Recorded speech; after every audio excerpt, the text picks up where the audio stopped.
Salut à tous, c'est Kenshin. On se retrouve aujourd'hui pour une vidéo de présentation sur la civilisation anglaise. Donc vous verrez qu'au début, je me balade un peu pour vous montrer les différents menus et options disponibles avant de jouer, comme le deck, la personnalisation de la métropole, etc. etc. Donc c'est parti.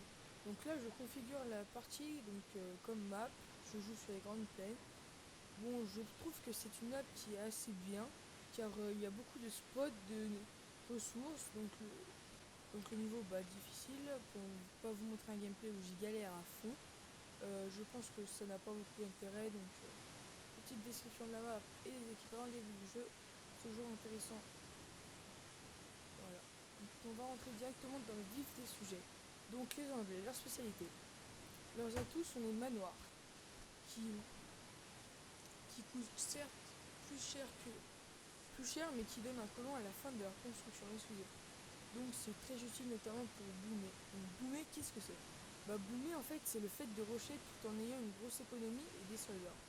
Donc il y a un assez grand nombre de colons, des ressources de manière à ne pas en manquer quoi, et des soldats donc pour attaquer, pour défendre, etc. Donc je commence. Donc je vais bientôt construire un manoir avancé comme ça en fait je m'avance sur la map et ça favorise le contrôle de map pour avoir plus de spots de ressources. Donc les spots en fait c'est comme le bois, l'or ou la nourriture, c'est les troupeaux, les arbres ou les mines. Je commence à explorer la map. C'est important d'explorer la map car si on ne la voit pas, on ne voit pas les spots, là où se trouvent les ennemis, etc. Donc moi j'ai un petit conseil pour commencer à explorer la map. Il faut commencer à explorer autour de votre centre-ville pour ne pas partir trop loin, chasser les animaux par exemple pour voir où chercher les ressources et pas se retrouver trop proche des ennemis. Comme ça on peut comme ça en cas de rush ennemi aussi on peut rentrer plus facilement les colons dans notre centre-ville pour éviter leur destruction. Donc je crée des colons car sans colons pas d'écho, sans écho pas de soldats, sans soldats pas d'attaque, sans attaque pas de victoire. Voilà. Donc tout est important à traiter.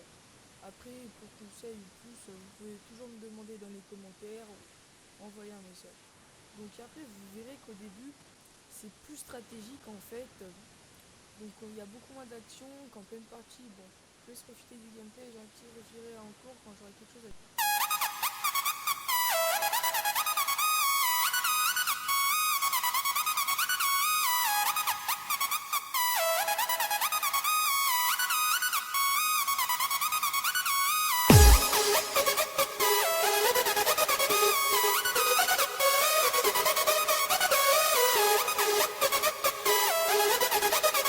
One, two, three. Give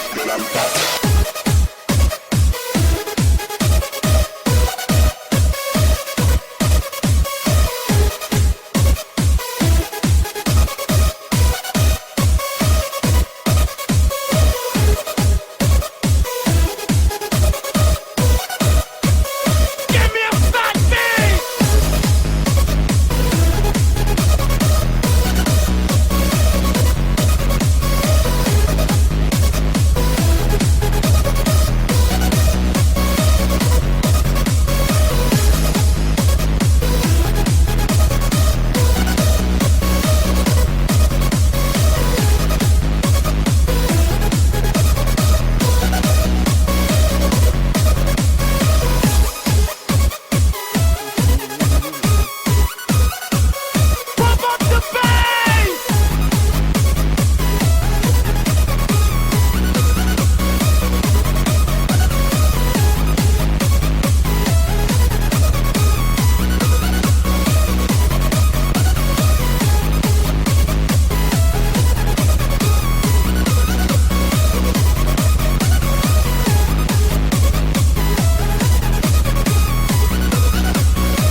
donc tout le monde, si je puis dire.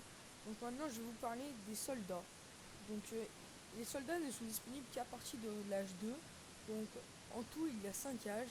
Et au fur et à mesure qu'on monte d'âge, en fait on débloque des améliorations à acheter. Et aussi de nouveaux soldats se développent. Et ainsi de suite jusqu'à la 5. Ou après il n'y a pas rien. Enfin on atteint le maximum. Si entre temps à l'âge 2, donc j'ai placé des colons sur le bois, comme ça une fois à l'âge 2, je peux créer directement une caserne pour créer des soldats et un manoir et des manoirs pour faire boom. Donc maintenant je vais vous parler de la capacité spéciale de mon explorateur pour tuer un gardien. En gros, je sais pas si vous avez pu le voir, en fait il y a une petite cible et ça permet de tuer des gardiens de prison. Voilà. Donc après, aussi dans mon jeu, j'ai envoyé à la création de manoir, j'ai envoyé la carte de réduction du coût des manoirs.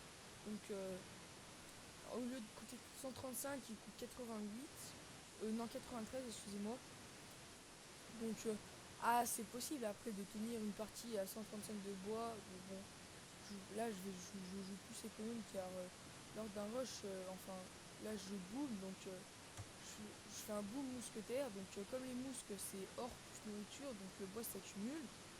Et pour créer plus de manoirs et une deuxième caserne pour fluctuer notre production de soldats. C'est comme ça évite de laisser de la nourriture dans les colons. Comme ça, comme on les crée directement avec le manoir, c'est très utile, je pense. Donc après, ma caserne, elle est environ au milieu de la map ou un petit peu plus. Donc c'est pour encore vous parler du contrôle de map. Donc comme ça, on récolte plus, il y a plus de spots, comme je vous ai dit. Et donc, imaginons l'ennemi va attaquer. Si nos soldats ils sont avant, ils tombent sur un soldat avancé. Là, les dégâts sur le front, et ils sont sur le front et non à l'arrière. Là où se trouve notre économie, là où nos colons sont en train de récolter. Donc ça limite les dégâts. Et puis les bâtiments comme ça sont pas endommagés. Donc là, vous pouvez apercevoir que je crée des colons pour boomer du coup. Donc, moi je pense que créer des colons plus construction de manoir, c'est une bonne combinaison pour boomer. Purebred bone, embrace the underground system. My recipe sweet, you think I'm crazy if I list them. So much you to freak you from the dawn to the light. To let you listen, wonder what it be like.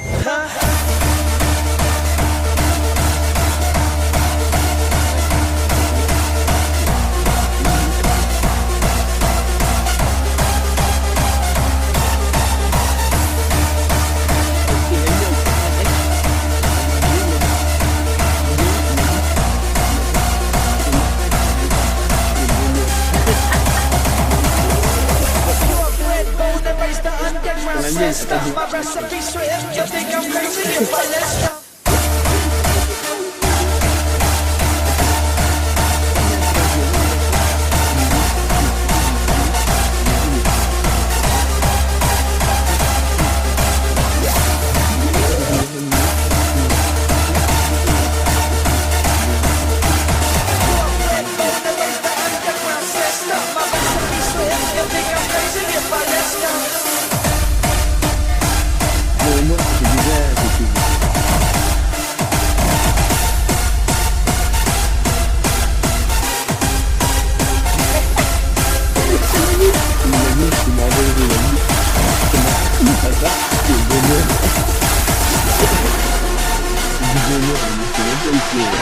Le micro est taillé. C'est taillé.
Ça commence doucement mais sûrement. Ça commence doucement mais sûrement. Ouais.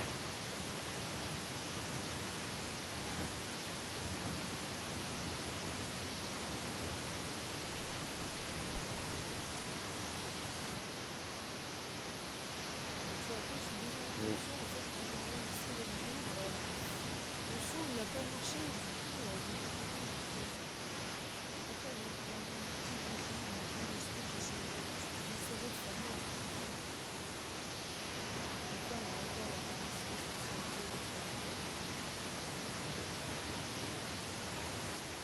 Et voilà, donc là, on va taper un peu de déménage.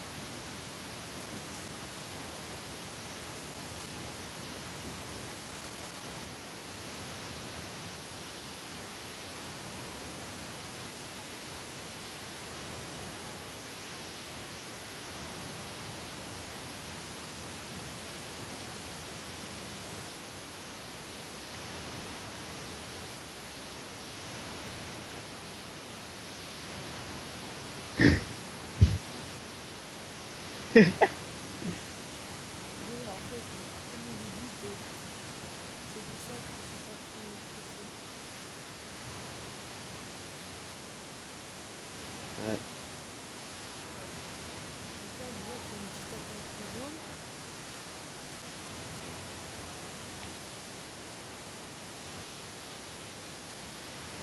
Donc, bon, je me suis pas vraiment plaint du jeu. Mais après, quand j'ai vu le nombre qu'il y avait, en fait, je me suis dit qu'il fallait vraiment tourner sur le plus. Voilà. Donc, donc là, on voit le jaune, bah, il chie vachement à moi. Donc, voilà, c'est un jaune car il peut me causer du tort. Donc, voilà. Donc, voilà la carte de infrastructure rapide. Donc là, vous voyez que j'avais fait l'erreur de ne pas mettre d'avant-poste piton, sachant que le soldat était assez proche de moi, donc j'ai quand même perdre 3 points dans la bataille. Et bon, ça laisse 5 points quand même pour arriver à ma petite, enfin, de laisser le temps d'arriver à la petite armée qui vient me rejoindre. Bon, j'ai un peu bugué, mais